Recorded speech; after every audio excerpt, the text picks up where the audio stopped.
Welcome to the Tom Style Show. Thank you so much for joining us. We really appreciate the support today. I'm so excited. This is insane. This young guy, Jerry Lee, he is an entrepreneur. He is doing unbelievable things. And the thing is, I'm so impressed with him. Everybody tries to help the ones that's easy to help. He's going in and he's helping the underserved community, kids that have gone to schools that they may not get to Google, Apple, Facebook down the road. He's going in, he's helping them get their dream job. Man, if this is not entrepreneurship, what is? Man, I love his company is called Wonsulting, wonsulting.com. Jerry Lee and Jonathan Javier. Jonathan will probably be joining us in a few minutes, but today, first, we're going to talk to Jerry. Jerry, welcome to the show. How are you? Tom, what an intro. I should hire you as my hype man. I feel so honored. Yes. I am doing well. Thank you so much for having me on here. I'm so excited to talk to you finally. Can't wait to get started. Oh, thank you. Thank you. You know, I watched the Jonathan's intro video, and he talks about 5 questions. And the first one is, how are you? You know, so and he goes in that he has a waffle, he has eggs or something. He goes for a walk, and then he's talking to the interviewer. I'm like, okay, that makes sense. You know, that I see from a applicant perspective how amazing that is. But before any of that, so Jerry, please tell us a little bit about Wonsulting. What is it? What you guys are doing?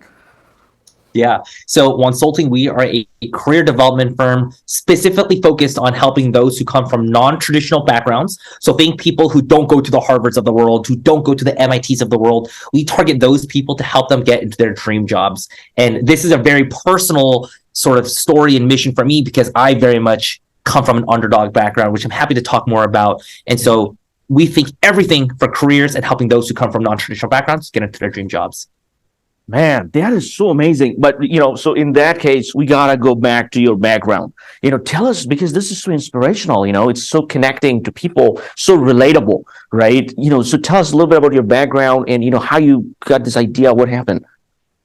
So for me, I come from a low-income first-generation background. So my family was the first family out of our entire family tree to move to the States. Wow. And so once we moved to the States, we've had a very traditional immigrant struggle where finances were a very, very big hurdle for us growing up.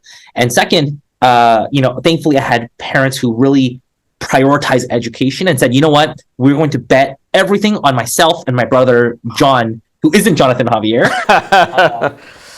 But we're going to hope that you guys can figure out the American dream. And so that's sort of when I went to college and I learned about the concept of an internship, job search, resume. That's when I heard about it for the first time. Throughout college, I did about 8 internships throughout my college career. Every semester, I would work at least 20 to 30 hours off campus. And and as a result, throughout my college career, I probably interviewed over 150 to 200 times. Wow. Once I got out of college and I started working at Google, that's when I started beginning to see the inner workings of what the hiring side looks like. Yeah. From there, that's when everything started clicking to me. The more I learned, the more I began to realize, hey, this actually isn't as complicated as people make it seem to be. Yeah. And so that's where Wonsulting started. That's where I started, Jonathan and myself, we started sharing our experiences with recruiting. People really understood and said, wow, I really resonate with your guys' story. And people just kept asking us for more. They said, hey, love to have you guys come onto our campus. Cool, we'll be there. Then people started asking us for services and so on and so forth. So Wonsulting really is a manifestation of our experience personified and really sort of is something that came as a result of a broader need from the community, from our communities.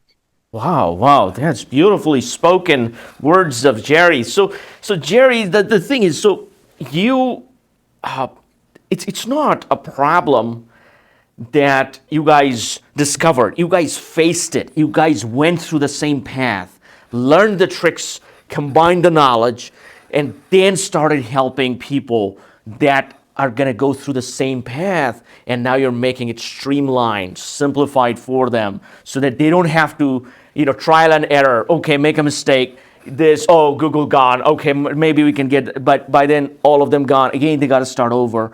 So you're helping them, hey, here's the best practices of job search.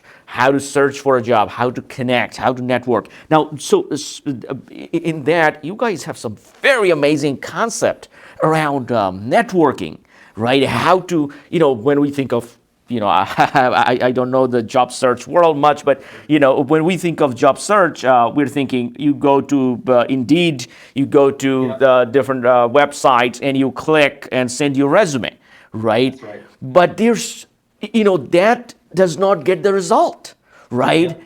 You have this concept of networking before, creating the environment before going in. So when you go in, it's a done deal, right? So yeah, tell us a little more about that. Exactly. So I love how you structured it because this is exactly how we think about it internally. There's what we defined is sort of there are 4 ways to apply to a job. Tier 1, which is most effective, and Tier 4, which is least effective. And let's start with Tier 4. Tier 4, applying to a job, as you said, Tom. Exactly. It is the least effective way for you to get an interview. Now, but this is the most common thing that people think that you need to do. Guess what percentage on average people get into, or guess what percentage interviews people get with every 100 applications they send out, Tom? Guess. Wow. If you send 100 applications out, how many interviews? My guess is less than 5%. To 5%? That's exactly right. Man, yeah. And what's crazy is that, again, if you come from a Harvard or MIT, you're thinking, oh, I only need to apply to 5 jobs because I know I'll get one, which absolutely, if you come from a Harvard or an MIT background, absolutely. And that works for you. But for majority of the people that we serve, applying simply isn't enough. Yeah. So we thought about the other 3 methods, one of which, Tier 3, is an internal referral.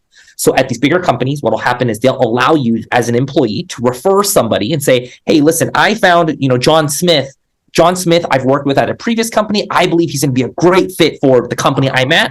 Let me submit your resume internally, and thus might increase your chances.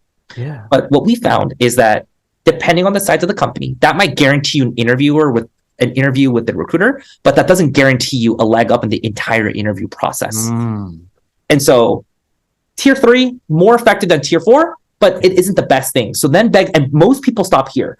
Most people believe that an internal referral is the best thing that you can do to get a job. Yeah. It isn't. Tier 1 and Tier 2 is. So Tier 1 is a hiring manager recommendation, which is the best thing that you can get. And Tier 2 is a hiring team member recommendation. Wow. And so what a hiring manager recommendation is imagine if I am a manager on the team and I need to hire one person under me.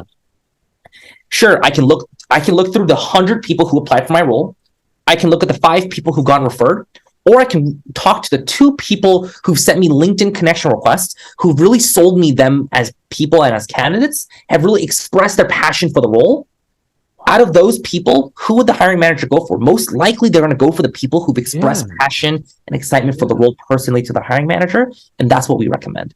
If you can get in touch with the hiring manager, it'll make your life so much easier throughout the interview process, and that's what you have to do if you come from a non-traditional background. Yeah. Oh man. Yeah, because even there, somebody was pitching me the other day about internal referral platform, things like that. When people they're talking about the Tier 3. When you guys are working on the Tier 1 and 2, you guys are figuring out, how to get to the hiring manager, right? And so that's where, I was looking at your websites and all. You guys also came up with network AI and resume AI, 2 products from Wonsulting. Man, that's exciting in the world of ChatGPT, and Google, I think, announced some Bard or something, a couple of days ago. And you guys have your own stuff. Tell me a little more. Sure. So, Resume AI and Network AI are products as a result of what people in our community keep asking for. So, Resume AI is a product that'll use AI to then create you recruiter-ready bullet points on your resume. Now, most people, what they're really good at when they're making their resume is they're really good at saying, hey, in my job as a marketing manager, I helped create marketing campaigns.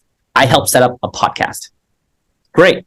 Yeah. But what recruiters want to see is they want to see numbers. They want to say, okay, me as a marketing manager, I launched 5 marketing campaigns across 3 social media channels that netted 1,000 clients over a 3-month period. Oh, right? Wow. And if you're not able to translate that on your resume, chances are recruiters are going to look at your resume and go, you created a campaign? Okay, well, that doesn't tell me much. Yeah. And so that's the problem Resume AI solves. If you input things like create a campaign, I'm a product marketing manager, we will create you recruiter-ready bullet points that you can just plop into your resume with 3 clicks.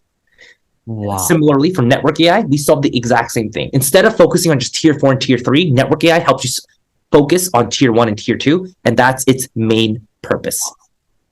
Wow, yeah, this is bringing the power of AI and then combining it with your expertise. This is so amazing, because these large language models that these guys are working with ChatGPT, OpenAI, and even Google is working on that.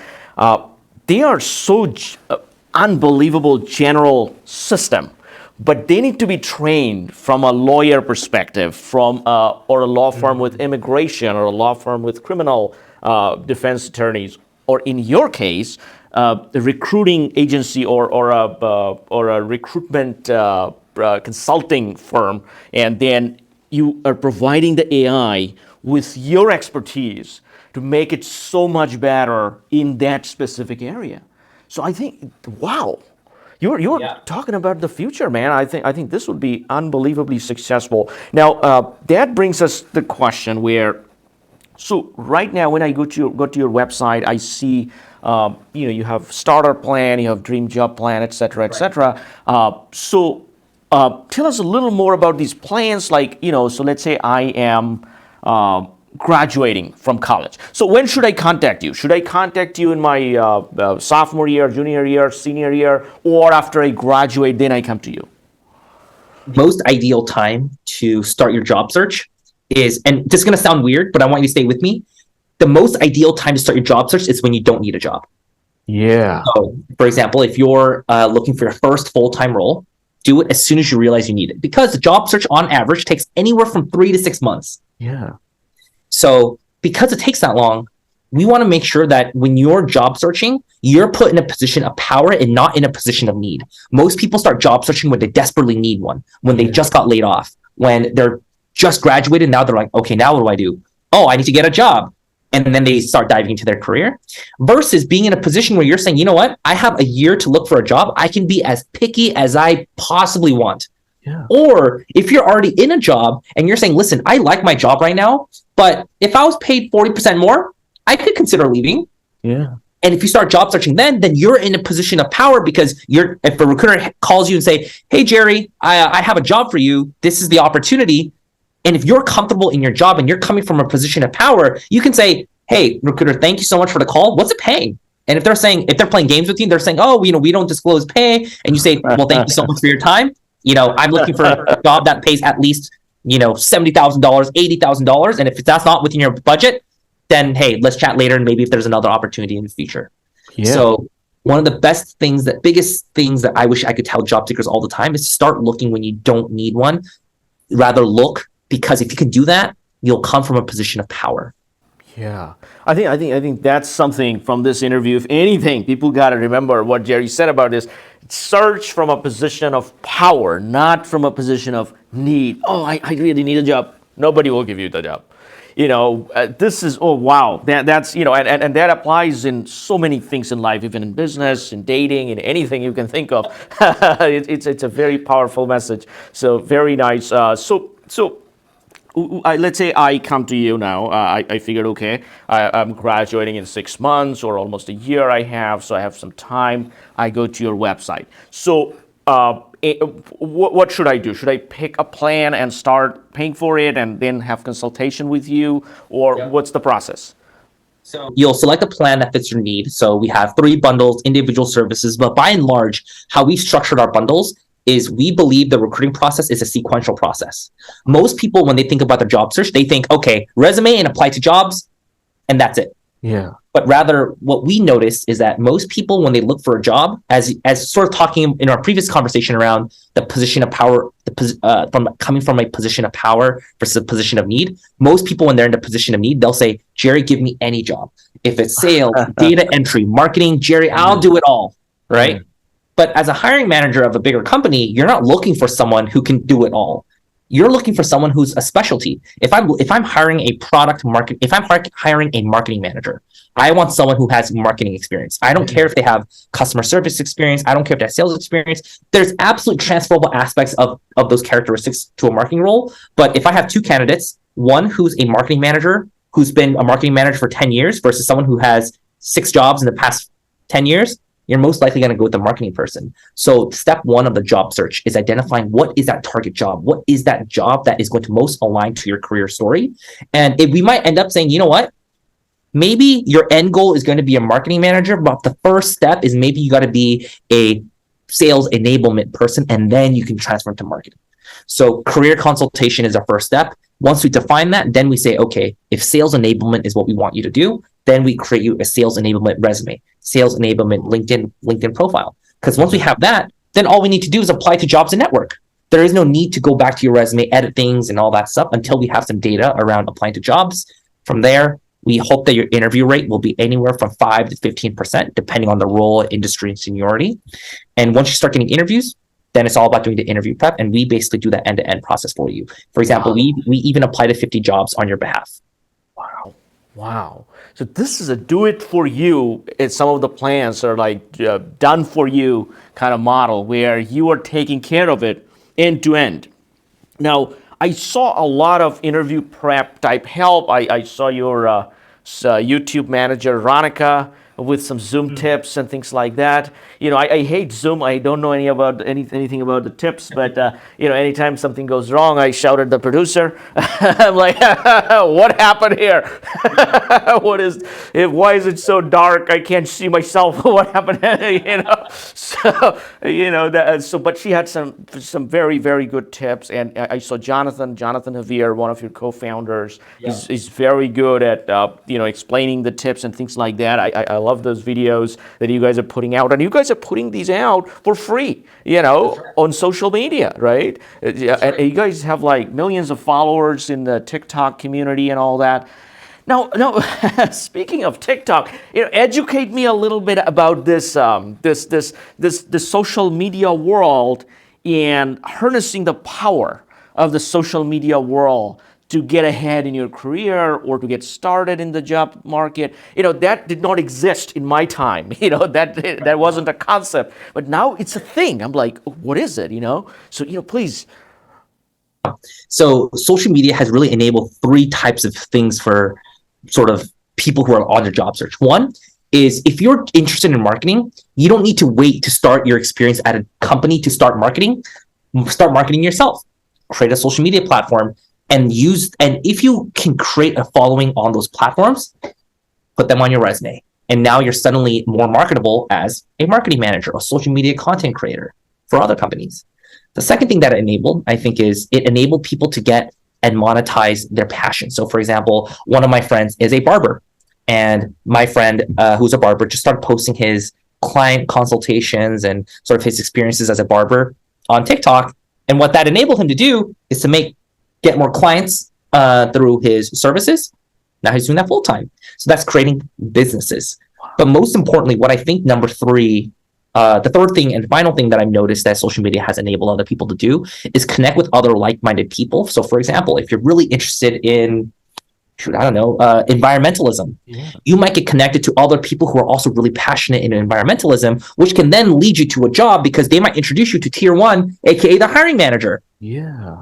So even for me, social media has enabled all 3 of those to happen for me personally. One where we're able to really showcase to people, hey, listen, and educate people on the job search, which really helps fulfill a lot of my internal passions. We've been able to create a business out of it because people kept asking us, hey, I want more. I want that hands-on approach. Can you please help? We go, awesome. We have an entire team to do that for you. Of course, we'll help you. And the best of all is, Tom, you and I got connected somehow, right? Through social media and through the world of social media. And that's, I think, one of the beauties of social media is that you just never know what's going to happen, but you just embrace every opportunity that comes in.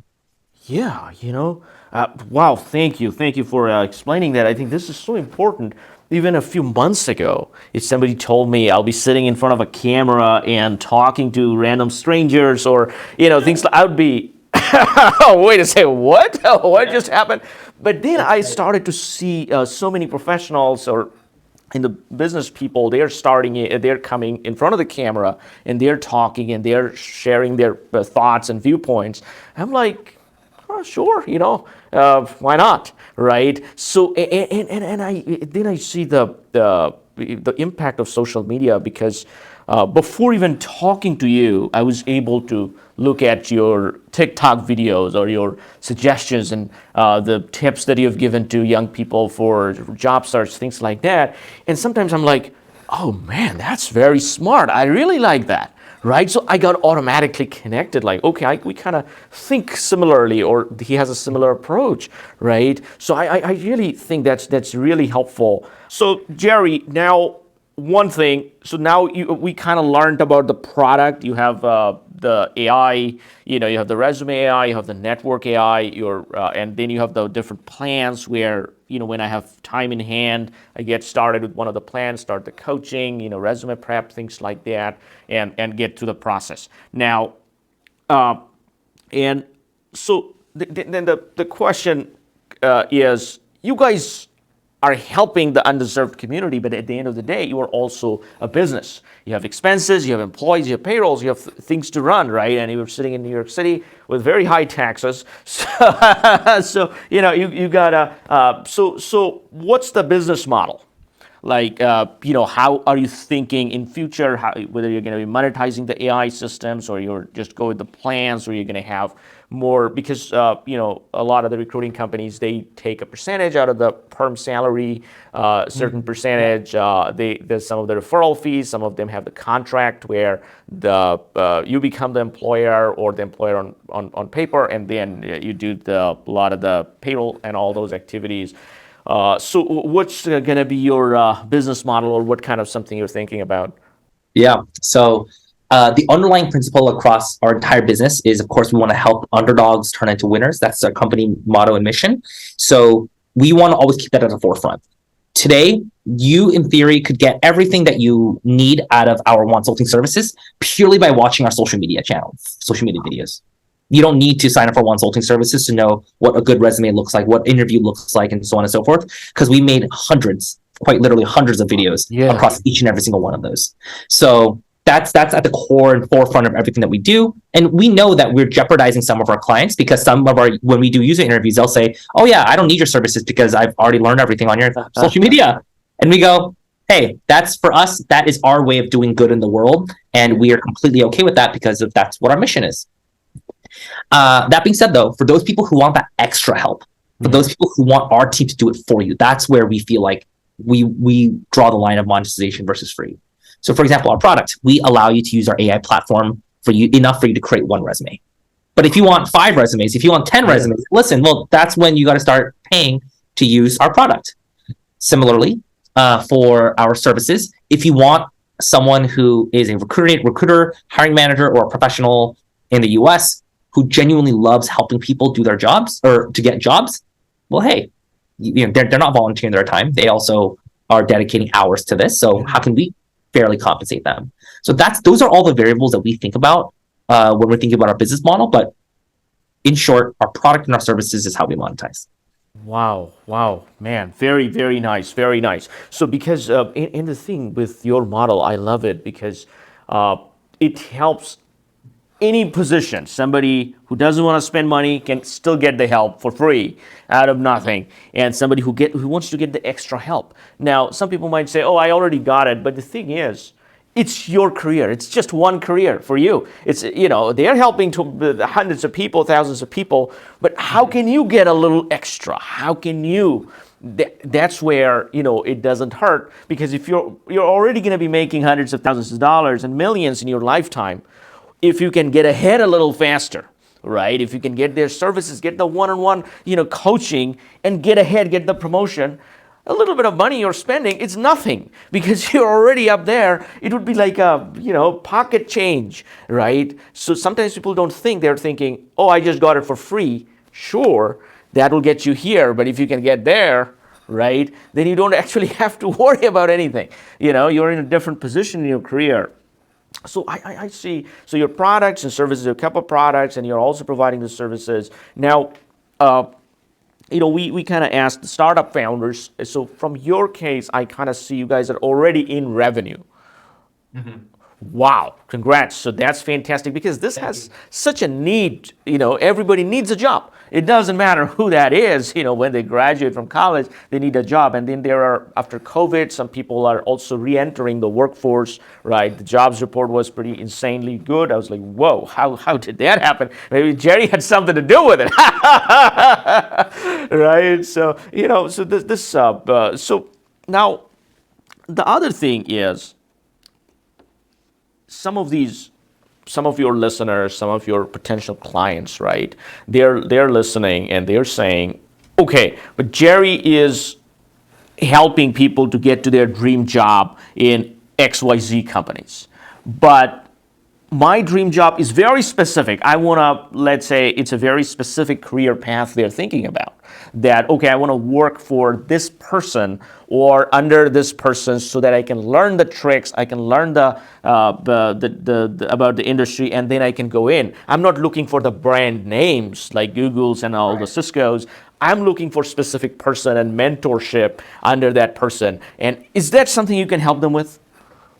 Yeah, so I think generally the answer is it depends, because if someone's coming to us and saying, hey, listen, I want to be a doctor, or I need you to help me create a resume to apply to a PhD program, we can say, listen, we can help create your resume, but we don't specialize in helping you get a PhD resume or a doctor resume, or we generally help you get into the business field.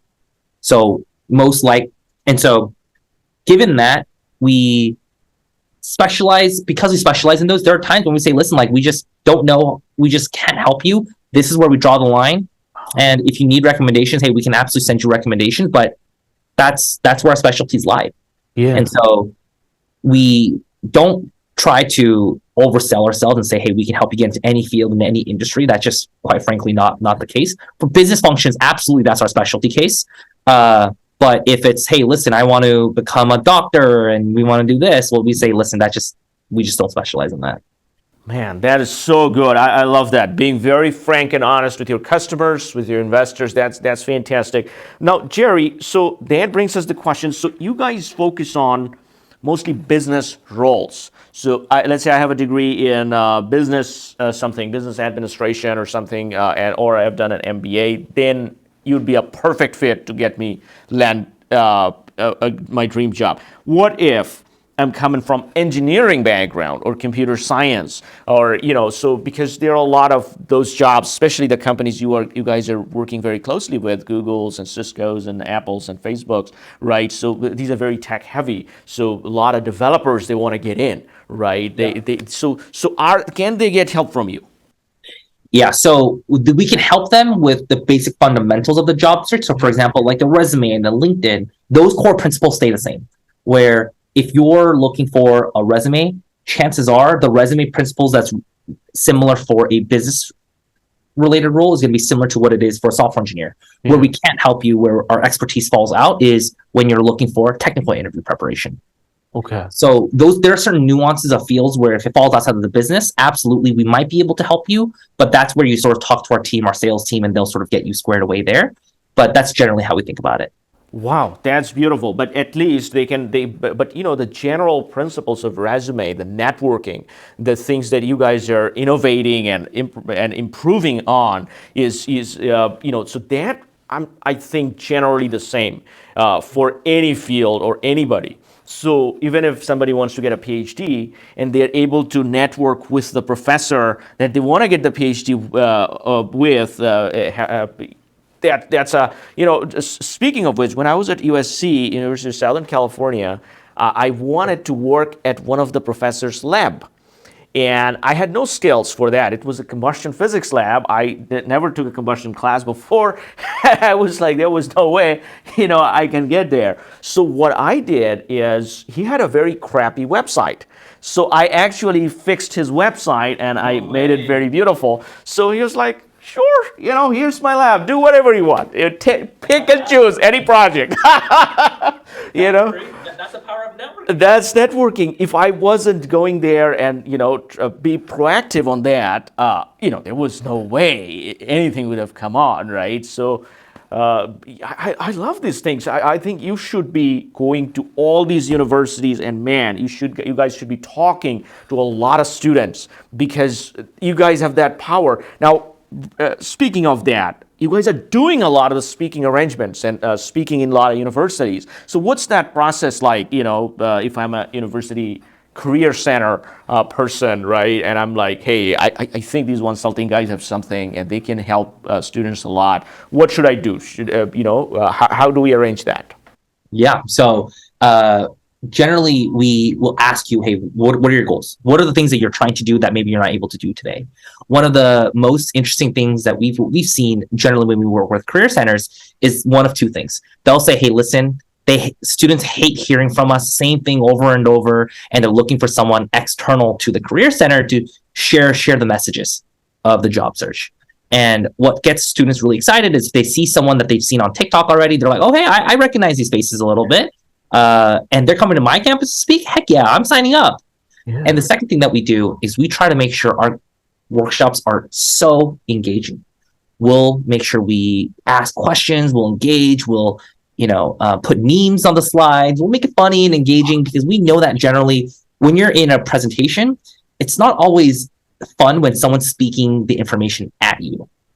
So those are the principles that we talk about. But to get to the details of the process, generally we ask you about your goals, we ask you about your budget, we ask you about how you go ahead and what are some of the ideas that we'll sort of brainstorm, we'll propose into the team, and then we'll flesh out dates. And if everything works right, we'll just get it scheduled and do the workshop.